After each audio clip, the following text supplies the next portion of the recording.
This evening, I'm quite pleased to have this session, but I thought I should share some reflection thinking about these sessions. And it's happened to me to think that the main reason we have these sessions is a group learning. So it's not about a top-down situation where I know more than everyone else. That's not the issue. That's not what it should be. This is a space where I would like to share our knowledge and specifically encourage each one of us to read the material, because actually that's the main reason that the course we are providing has got tutorial letters, and in those tutorial letters you have recommended books to read. And instead of you just reading it on your own, we create this space so that whatever you have read or whatever you are going to read, you have a space to reflect and share your understanding and your side. But the second most important reason why we have these sessions, beside the sharing of our insight or as well our challenges, the second big, I think for me, reason we have this session is to actually apply logotherapy in our daily life and apply it in whatever field we have decided to apply it. It could be in clinical, like in my case, it could be in education, it could be in development, it could be while interacting on one-to-one or interacting in a group. So we have to look at how do we apply that. And specifically for today, I'm hoping my thoughts I would share with you would be about that, is how do I meet, in my case as a doctor, how do I meet my client or my patient, or as a therapist, how do you meet your client or your patients? The same with parenting or teacher. How do we meet with how does the teacher meet the learners to facilitate their learning and development? So I thought I should just share those broad observation, and I'm going to share my presentation. Means you are more than welcome to stop me anytime and ask. Of course, sometimes when I put the screen on, it's kind of I do not necessarily see all of you, but I think you can stop me. You do not have to raise your hands. You are more than welcome to stop and ask questions. The discussion for today is based on the fourth module of our course, the Advanced Training in Logotherapy. The fourth module is titled A Spiritual Focus. But I felt before we go straight to this module, we should maybe remind ourselves briefly that in the first module, we were looking at life as a task, mainly in terms of search for meaning, where we suggest that life is made of, it's a series of changes, and each moment of change presents us with a calling, with an opportunity to fulfill a meaning. And as I said before, that's then we can realize that logotherapy is applicable, can be applied to facilitate development or growth, learning or healing. And this is in an individual or group setting. So in that same module, the first module, as we said, we would like to suggest that facilitation of the development, learning or healing it is through the realization of values. As we all know, those three values: experiential, creative, and attitudinal values. And we do that, we realize those values in our interaction with ourselves, others, and the world we are living in. In the second module, which was looking at logotherapeutic encounter, we could say that one of the important insight was to say a logotherapeutic encounter, it's a relationship between two human beings. It's between I and you. And that relationship is established by fulfilling meaning through love. And for Frankl, he looks at love as being more than an emotional condition. Love, it's an intentional act. And love reveals potentialities dormant in the loved person, which he still has to make real. I thought this is quite important, especially if we are engaged in a process where we are called to facilitate healing, learning, or development for another fellow human being. We need to approach that fellow human being with love, to meet them in their uniqueness as a singular, unique human being with potential which need to be fulfilled. And as such, it's not just the emotion of feeling good about someone, but it's actually the intention of really meeting that person where he is, how she is, and discovering his or her potentials.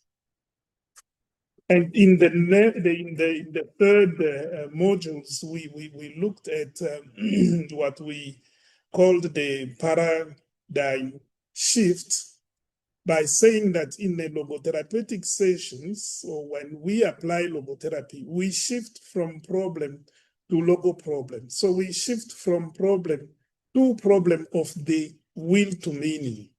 And we actually also shift from the view of being limited only to body mind to a integration of spirit, body, mind. So that's a shift which logotherapy is calling us to undertake.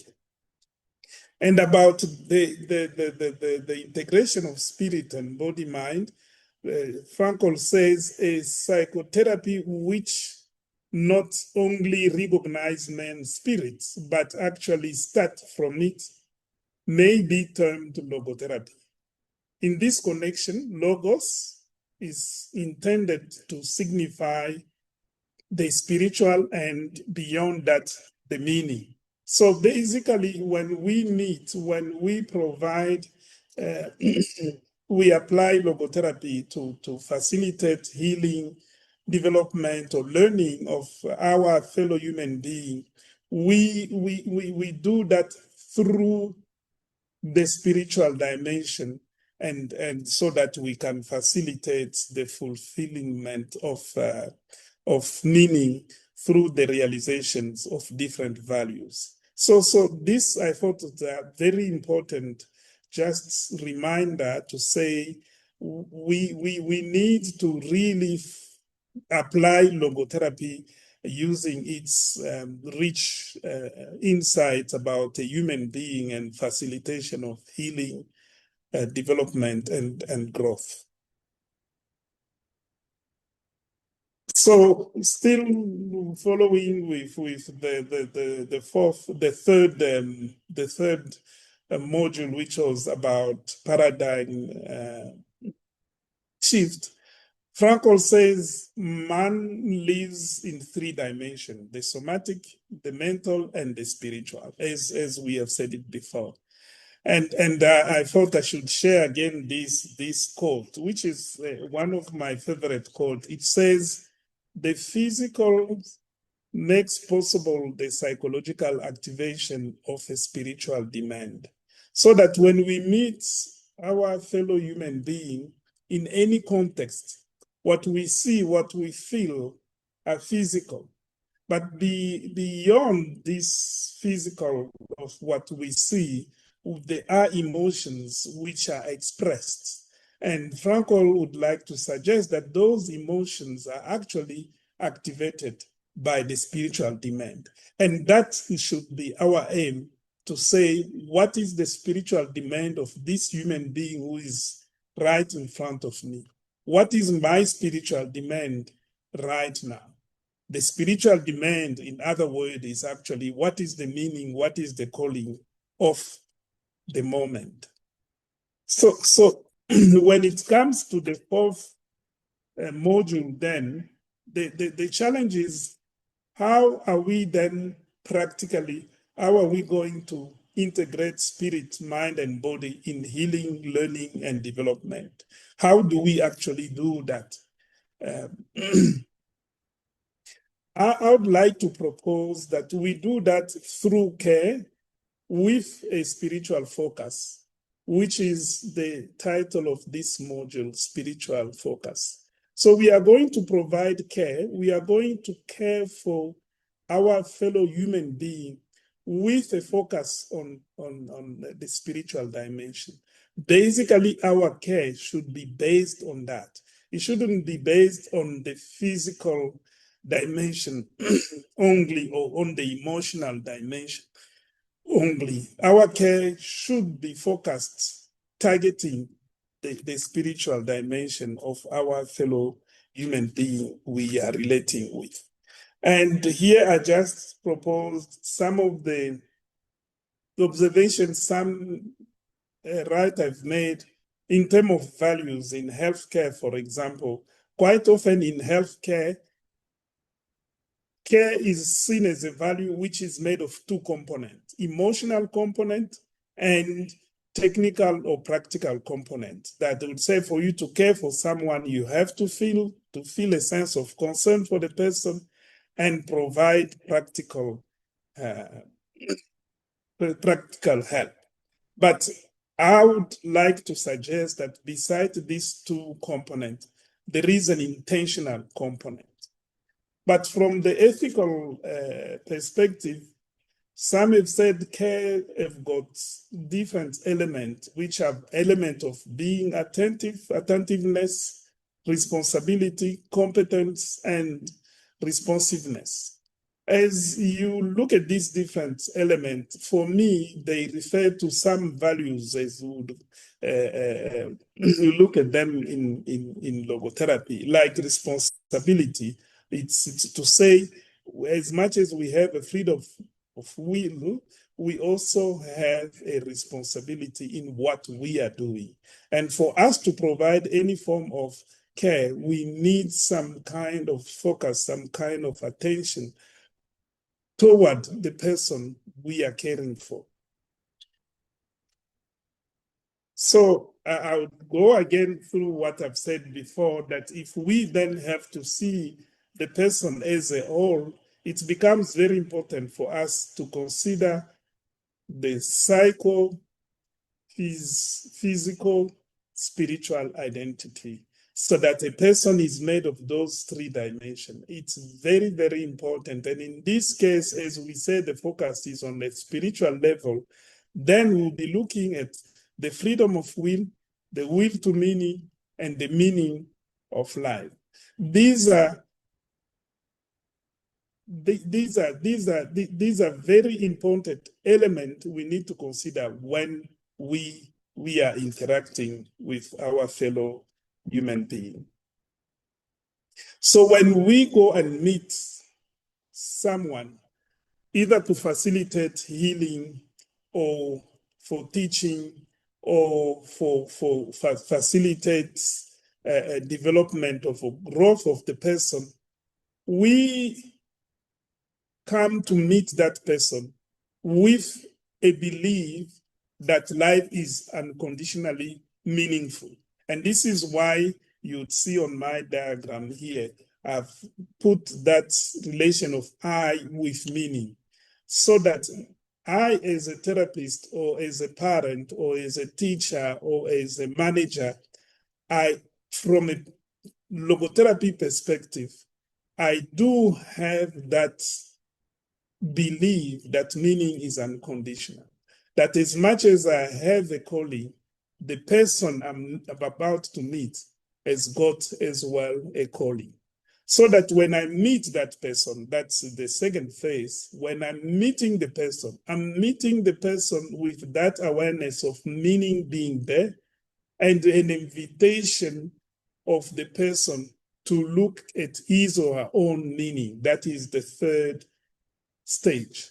So I thought this is very, very important that we meet the person with the belief in the unconditional meaning of life for all human beings, regardless of who they are, of where they are. This, I believe, it's very, very important because then it would allow us to be focused on the spiritual dimension of the person we are meeting. And you remember I'd said before that as we are looking at the person, what would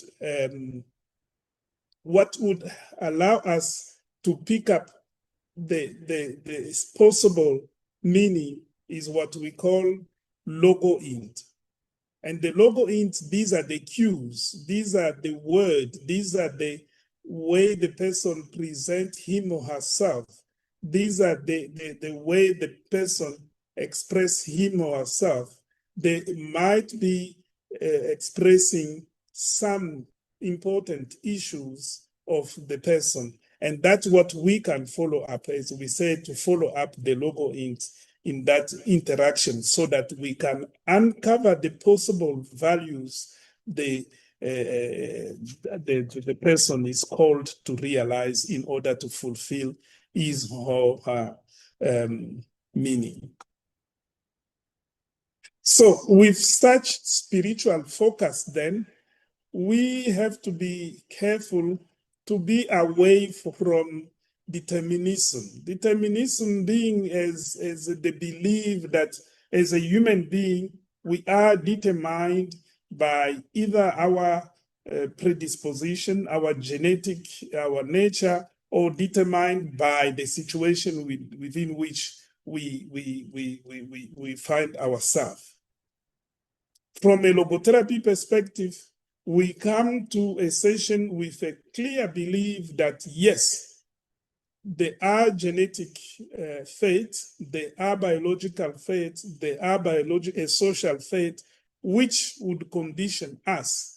But beside that, as a human being, as a spiritual being, we do have a freedom of will. And Dan Frankl said that freedom of will, it's a freedom to take a stand on whatever condition might confront us. So in a session, in relating with another human being, the question could be, what is the condition this person is being faced with? And in return, what could be his or her attitude? What could be the healthy, the right attitude toward this condition? By the way, Frankl would say something like, the meaningful things to do in face of painful situation is to remove that pain, the source of pain, if that is possible. That is the meaningful thing to do. So if someone is having, let's say, fever, for example, in a clinical setting where I'm working, the meaningful thing to do is to treat that fever, to take it away, if we can and we have the ability to do that. But if we do not have the ability to do that, to take away the condition within which we are finding ourselves, then it's our attitude which we need to work on so that we find the right attitude to deal with whatever condition we have. So in that case, then the way of us moving away this tendency of being hopeless and helpless because we believe we are conditioned, there is nothing we can do, is for us to draw on one of the spiritual abilities or capability called self-distancing or self-detachment. And Frankl says this is to detach oneself from even the worst condition in a uniquely human is to detach oneself from even the worst condition is a uniquely human capability. So as we said, the focus on a spiritual dimension, it will be for us to mobilize this kind of abilities, this kind of spiritual abilities, our fellow human being has, to invite them to use that abilities to take a stand towards their situation and, if possible, toward themselves. So, still about taking a stand, Frankl goes on to say, taking a stand towards somatic and psychic phenomenon implies rising above their level and opening a new dimension, the dimension of noetic phenomenon, or the neurological dimension, in contradiction to the biological and psychological one. I thought this quote is very, very important. It's for us to remind ourselves every time we are relating in that context we apply logotherapy, is to ask ourselves, where are we meeting our fellow human being? Do we meet them only at the physical and emotional and stop there, or we go beyond? Do we open this spiritual dimension? And the other movement we have to to perform is that of moving away from reductionism. This, we do it with the will to meaning. And I thought I should share these three propositions to say our conscience is indeed an organ of meaning. It's there to allow us to pick up the logo int and uncover the meaning of the moment. It is not as a result of conditioning a process or a superego. It's not about things we have learned from other people, from our significant others like our parents and the people we look up to, but it's actually our ability to be open to what life is calling us, to be able to pick up the value life is asking us to realize in our life. And with that, then love is a value. It cannot be reduced to an emotion or to a sex. And this is very, very important as well, because the thoughts or the way we talk about love, we look at it as an emotion and forget that actually love is first and foremost a value which we have to realize. And as I shared with you the previous quote about love from Frankl, you'd understand why I did share that. Is because I thought it's important for us to be aware of what love is in a logotherapeutic perspective. It is truly a value. And indeed, values are not physical objects which we touch and see and measure with whatever instrument we have. But values are psycho-social, spiritual realities. They are realities, and it is important to take them as such, as realities. We cannot reduce them, as I took the example of love, to emotions or objects.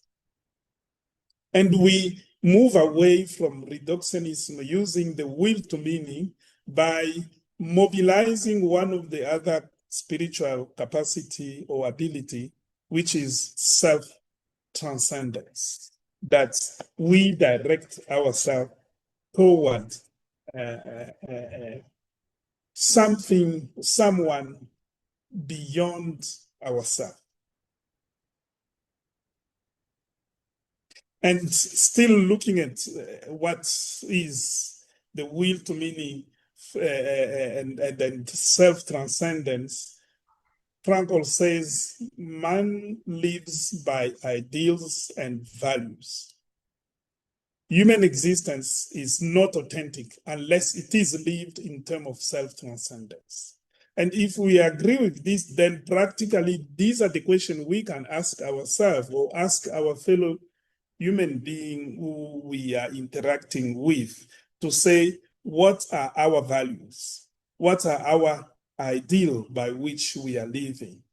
There are questions like some anthropologists have raised of saying, what really matters in this moment? What is at stake in this moment? But I thought logotherapy asked specifically, what is our calling or demand of the moment? So that is one of the critical questions we would have to bring up in our interaction with our client or patients or any other human being we are relating with, so that they become aware of their calling in life and find their own values which would allow them to fulfill the meaning of the moment.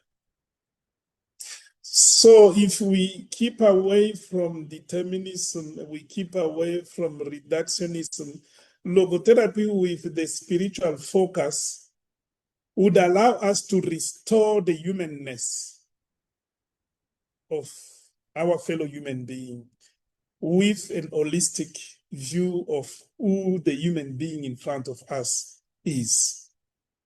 I would give again an example in a setting of in a healthcare, but we can also think of small children at school in a class. We should not see them only in terms of the condition they have. No, this is a child, this is a sick child, this is a problem child, this is a child with attention deficit disorder, and we look only at that disorder, and that's what defined the child. We need to challenge ourselves in becoming spiritual, to focus on the spiritual dimension of that child, to say, yes, the child is sick, the child has a condition or has a problem, but this child has a spiritual call. What are the values? What is the calling of this child in front of us? So that would apply as well in any other setting.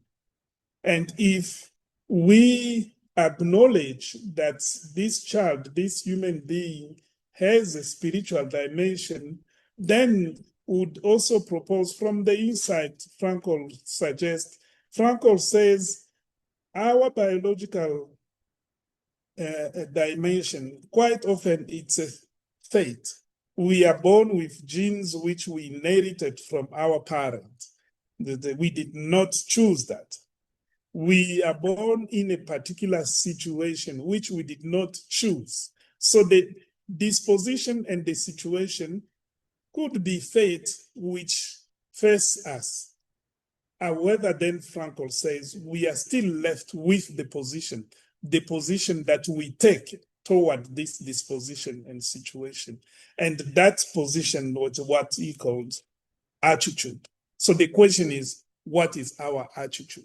So this could also apply in a session where we invite our clients to reflect on his or her attitude toward whatever condition or situation they are facing, while making them aware, while not only making them aware, but also treating them as truly spiritual being, treating them as truly a spiritual being who has got unconditional meaning to fulfill in their life.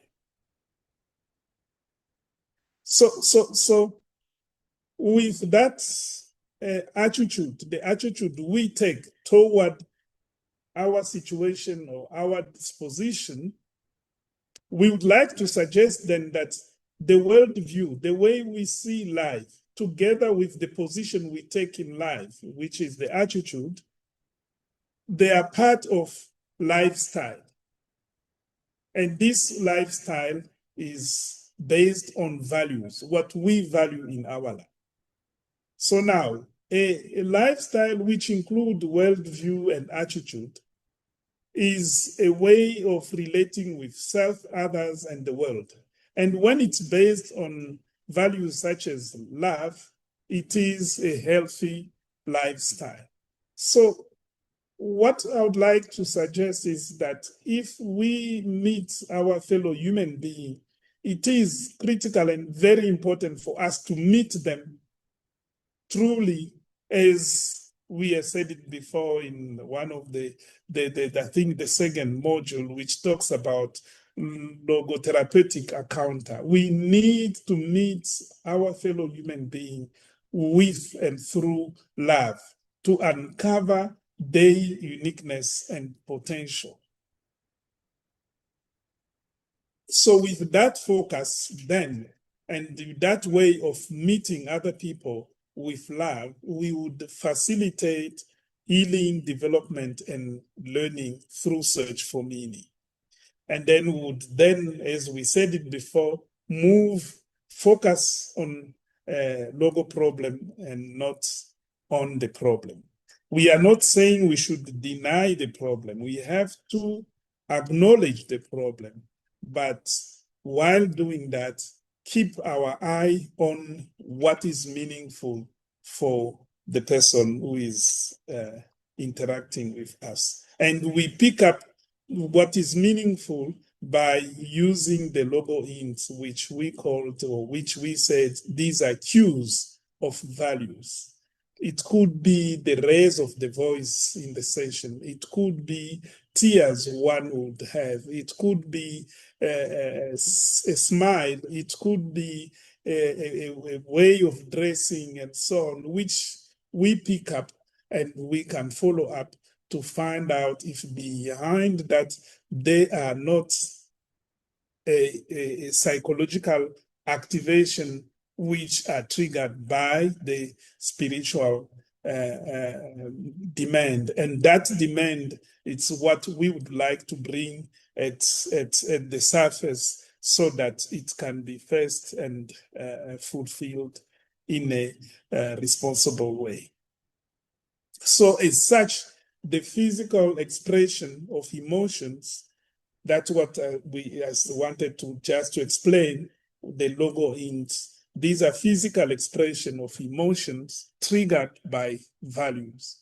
You would see that generally when we are limited only to the physical and the emotions, we take value away, so we miss the values. We actually miss the opportunity of treating the human being as truly a human being who is living by ideals and values. And still with that thought about the different dimension of the physical, spiritual, and psychological, I would like also to suggest that if we say we should meet our fellow human being through the value of love to fulfill or to facilitate the search for meaning, then I would like to say that love as a value would actually direct or support the intentional component of care. That is the start, that we start from a loving point, which that loving point is experienced through the emotional component as a empathic concern, that I have a concern for another human being because I love this human being. And that emotional component would be expressed technically or practically through compassion. So I thought that I should share with you these thoughts because, as I said, quite often we would say care is only made of emotional component and technical component. I'm suggesting that we should include the intentional component, which actually come with the spiritual dimension of bringing values such as love. So such care based on love then is an ethical care.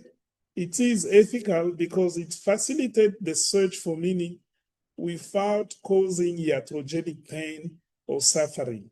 I think in the last one of the previous discussion we had, we talked about iatrogenic damage or iatrogenic pain or suffering. It is very important for us to be careful not to cause pain to other people while interacting with them. And we would avoid doing that by avoiding to impose our own values. So care based on love does not impose the values of the therapist, of the counselor, the teacher, leader, or parent. I do not say, yes, I'm the teacher, I know better than anyone else, so the student should realize this particular value. That's not the way of doing things in logotherapy. I have to create an environment. I have to create a conversation. I have to invite the students or the client or the therapist in an activities which would allow them to uncover their own values and fulfill their own calling in life. So by doing that, such care would allow then the revelation of the potentiality of the client, of the patient, the student, child, follower, or participant. So I thought I should just bring all these so that we broaden the possibility of how we can apply logotherapy. That every time we have made another fellow human being with care based on love, the end result should be that would allow the person to become aware of his or her own potentialities. Or if they are aware of such potentialities, we will facilitate the realization or actualization of those potentialities. And lastly, such kind of care would uncover the uniqueness of the client, of the patient, of the child, or follower, or participant. It is important that when we relate with our client or our child or our students or patients, that we treat them as unique human beings who have got their own calling in life, which they should fulfill. So I thought for this evening, these were my thoughts I wanted to share with you in terms of how do we apply logotherapy in a session with a focus on the spiritual dimension. Thank you very much for your attention. Thank you for that, Dr. Kanda. It's Audrey Yellow. May I just ask something that I understand this correctly?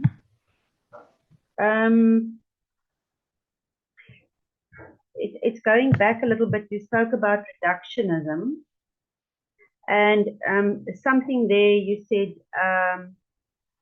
that conscience is an organ of meaning and not a result of conditioning processes or the superego. I find that quite difficult to understand in a way. Am I understanding it correctly that do you mean it is reductionism? It is it is reductionism if we see the conscience only as a result of being conditioned. So, yeah, do I understand it that we should not approach it that way? Is that the that we should actually see the conscience as more, and that it has the potential to be an organ of meaning?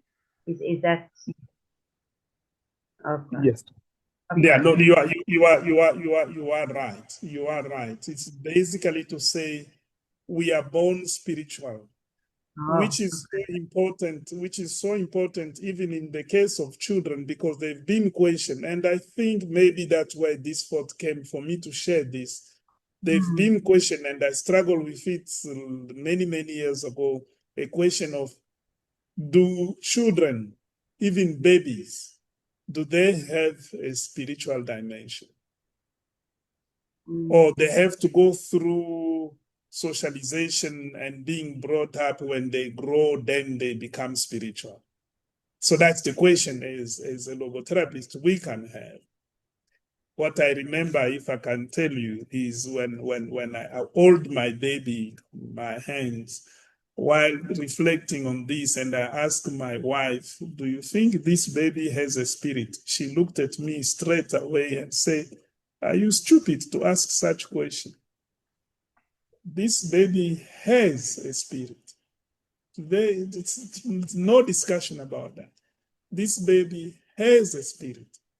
Of course, being a baby with the limitation of his or her body might not be able to express the spiritual activity the baby is going through. So the conscious is that's something we are born with. It's in us. It's not something which would reduce to what we have learned from other people, from our parents, and so on.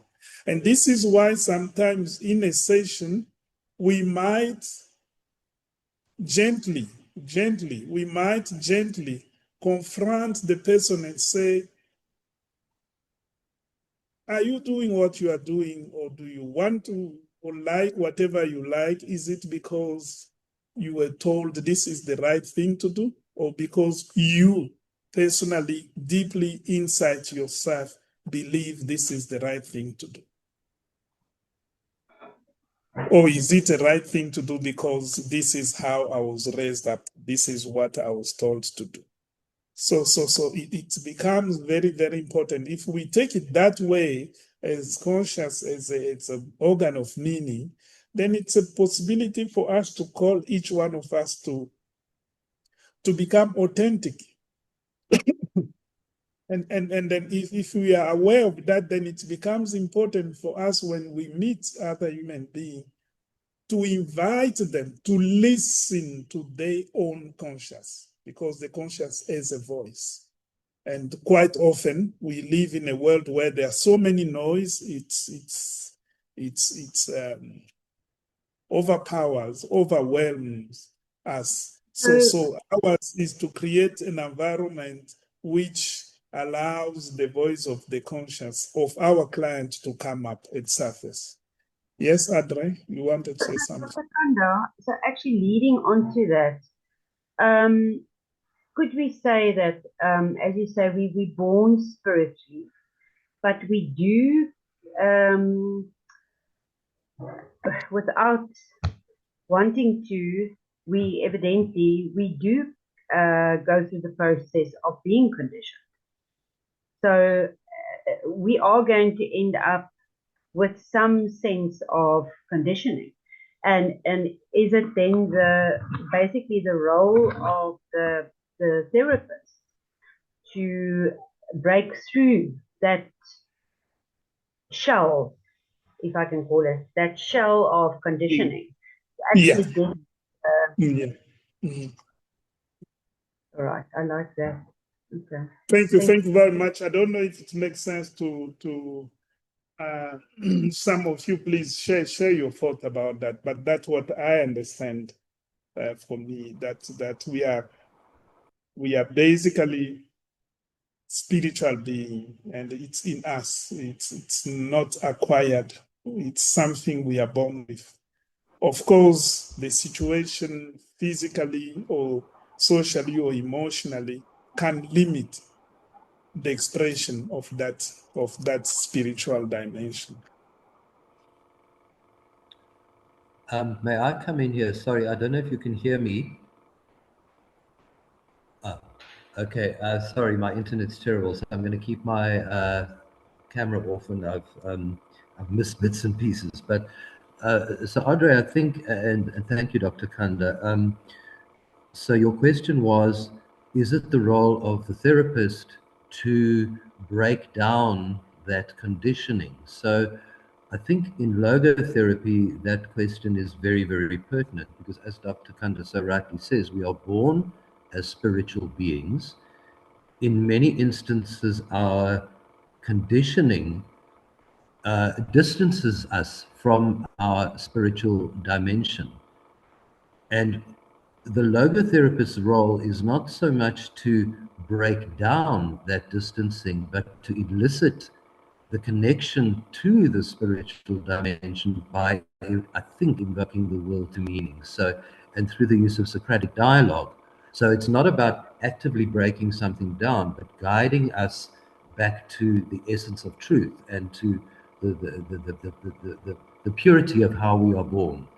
And we have that knowledge inside us intrinsically, no matter how it's been covered up by the conditioning that we're subjected to from multiple sources. But I think that's the wonderful thing about logotherapy is that it doesn't impose things upon us. What it does is strip away and guide us back to the essence. And in this instance, I think our spiritual essence. Thank you very much, Mark. And I'm very thankful that we are here. What you have said is so true. So the goal is not about breaking the conditioning. The goal is to go beyond that. That's what it is about. It's using the self-transcendence capacity to, I think in the session coming, we'll be talking about de-reflection. So we would acknowledge the conditioning, but then instead of fighting with that, as Mark has beautifully said it and gently said it, it's not about destroying the conditioning, but it's about redirecting us toward what is meaningful. That is de-reflection. And something Mark said as well, which is important, that intuitive knowledge is one of the spiritual capability we have as well, that intuitive knowledge which we bring in the session, and we need to facilitate the client to uncover their own intuitive knowledge, what they deeply and fundamentally know within themselves. Yeah, thank you very much, Mark. That was a very, very important correction. It's not about breaking, having armors and breaking the wall. It's about being gentle and caring, and inviting fellow human beings to look at what is meaningful in their life. Thank you so much. This is Cynthia here.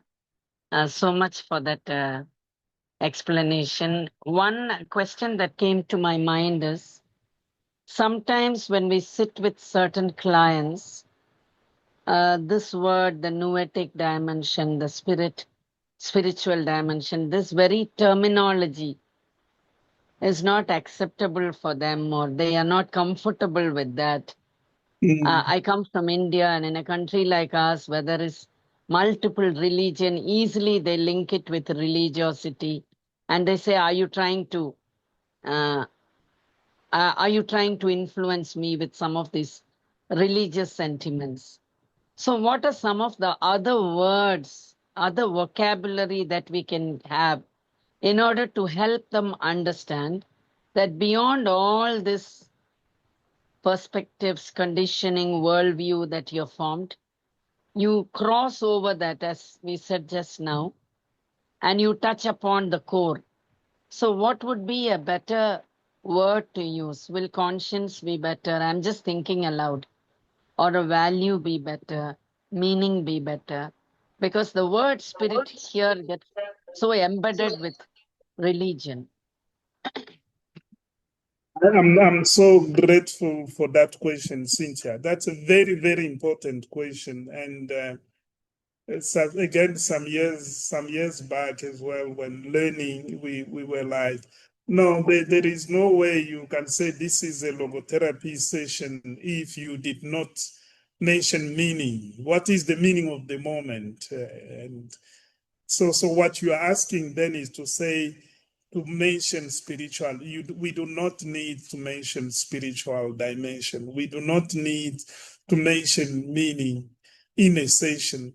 And indeed, you are right. And Frankl clearly says what he refers to spiritual is totally different to religious. But unfortunately, in general, these two words are used interchangeably and they mean almost the same thing.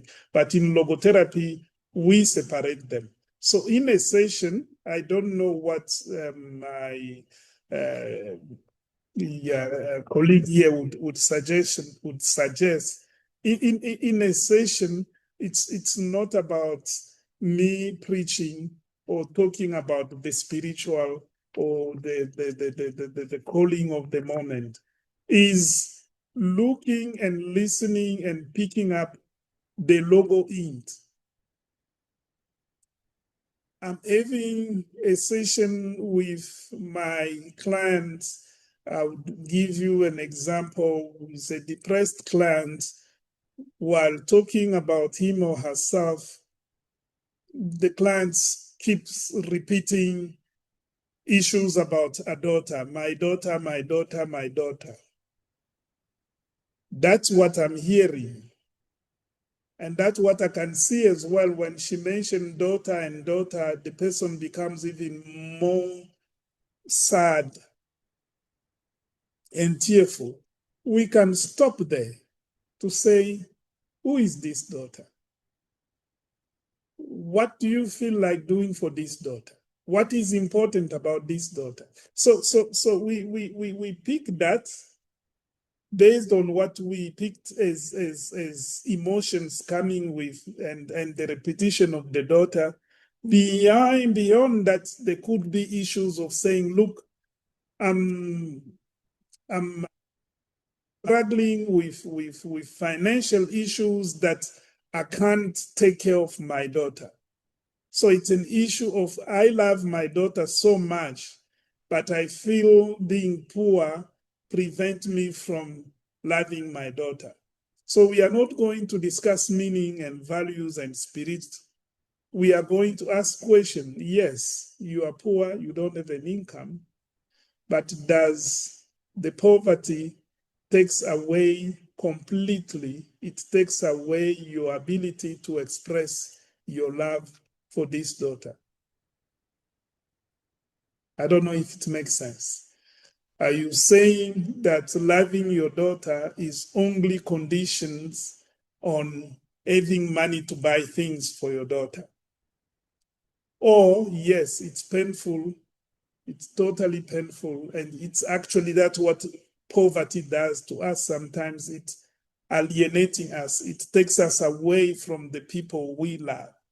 So now we might be discussing what are the other avenues, what are the other things we can do beyond, despite poverty. I don't know if Cynthia, my example, kind of answer or illustrate what I'm trying to say, is to say we do not have to use the word spirit, even the word values, even the word meaning. What we have to do is to pick up what is the calling of this person, what is important for this person, what is at stake for this person, and try to find the best response to that situation.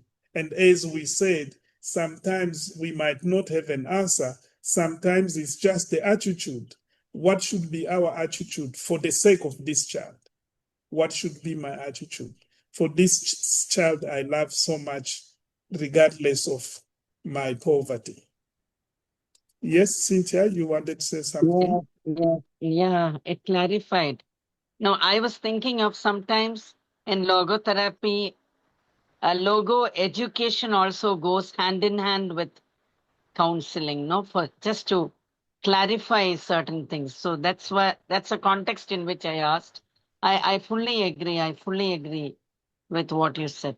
But then, as you were saying, I was thinking, for me to do that, no, to catch these logo hints and give the right response for them to access that dimension. I may not explicitly, directly say, but implicitly it is conveyed that there is a transcendent dimension within you through which, but for that, I think even I, as the therapist, should be in touch with my spiritual dimension. I cannot do it through mental process. Only then I'll be getting in touch with that. No? I think You are right. You are right. And if it's in the context of psycho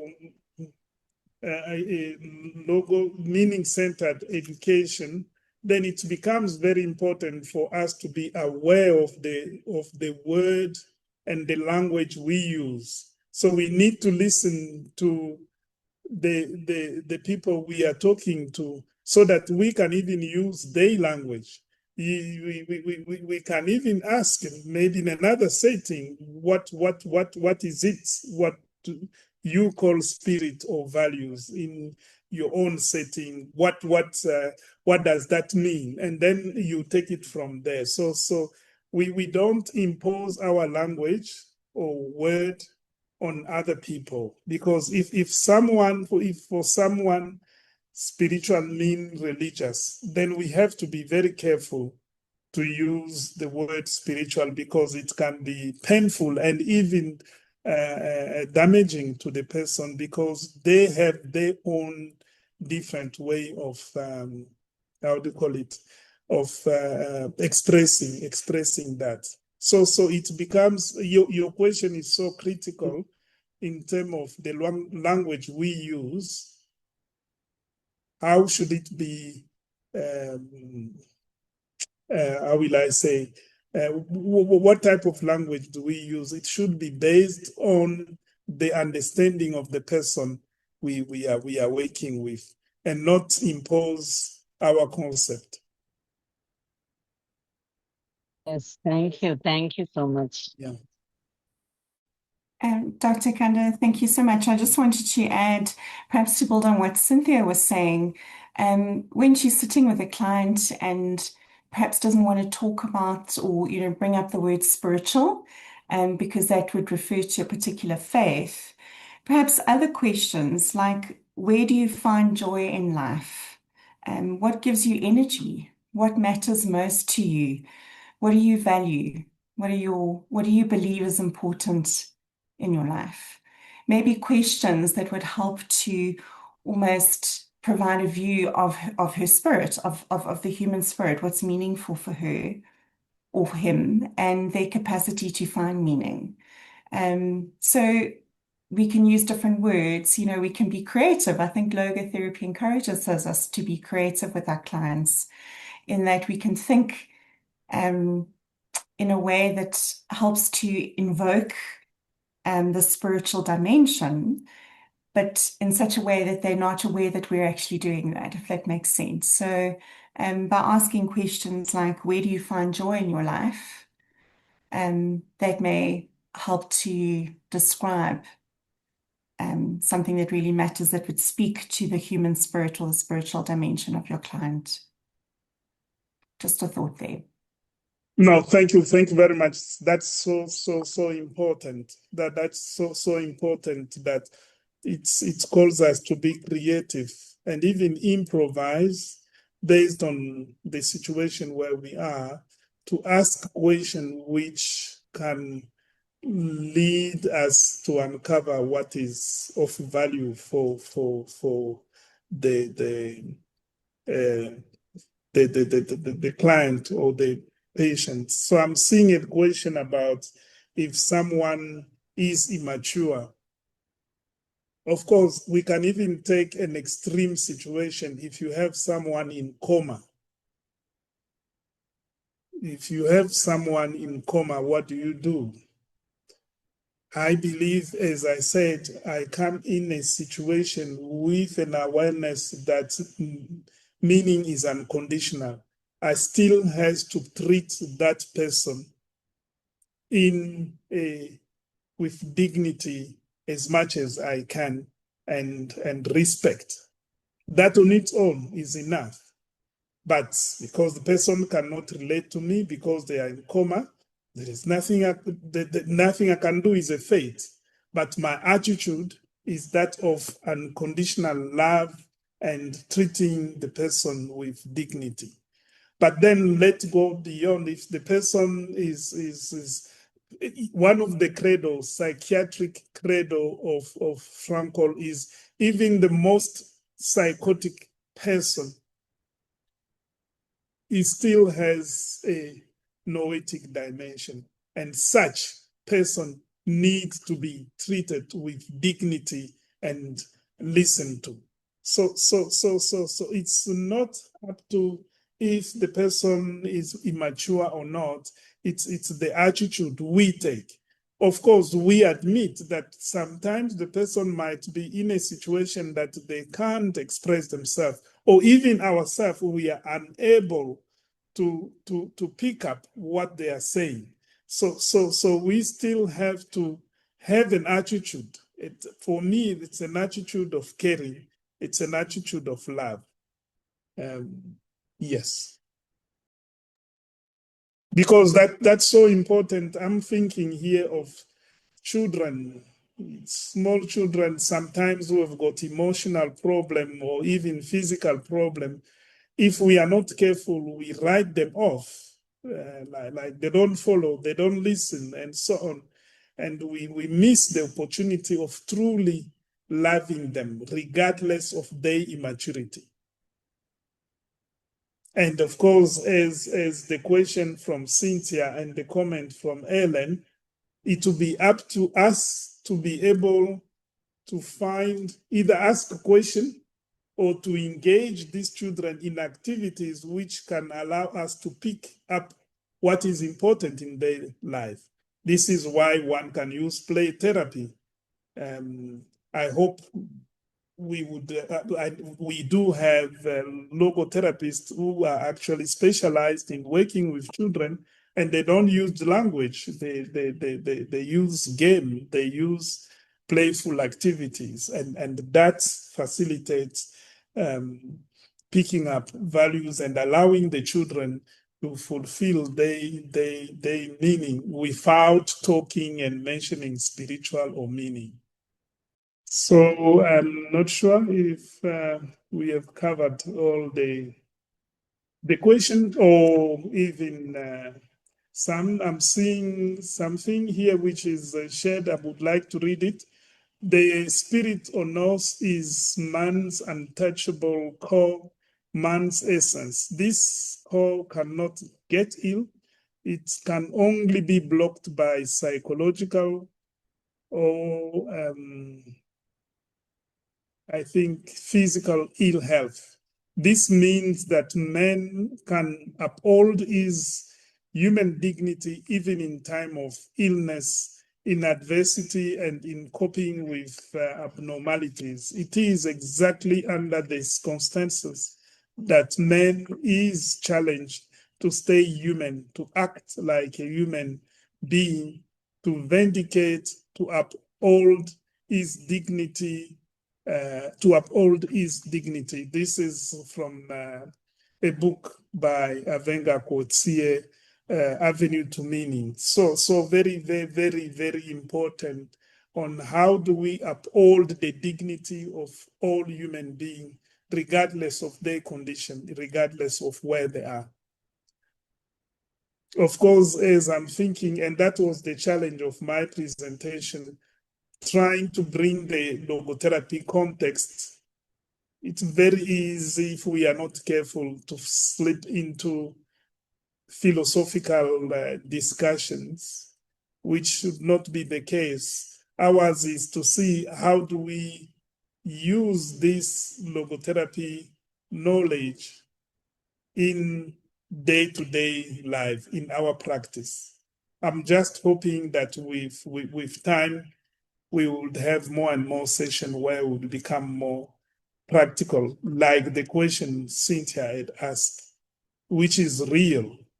There are people who can be put off by the language we are using, including spirituality. If I'm correct, Frankel said, I think in Russia, they did not want him because they suspect him of smuggling spirituality and religion through his theory. So, and I know as well through experience that there are other people who have been put off just because you are talking about spirituality and spiritual. So we have to be careful. How do we apply these great insights from logotherapy? So if we are done. If there are no questions, I would suggest that we end up here.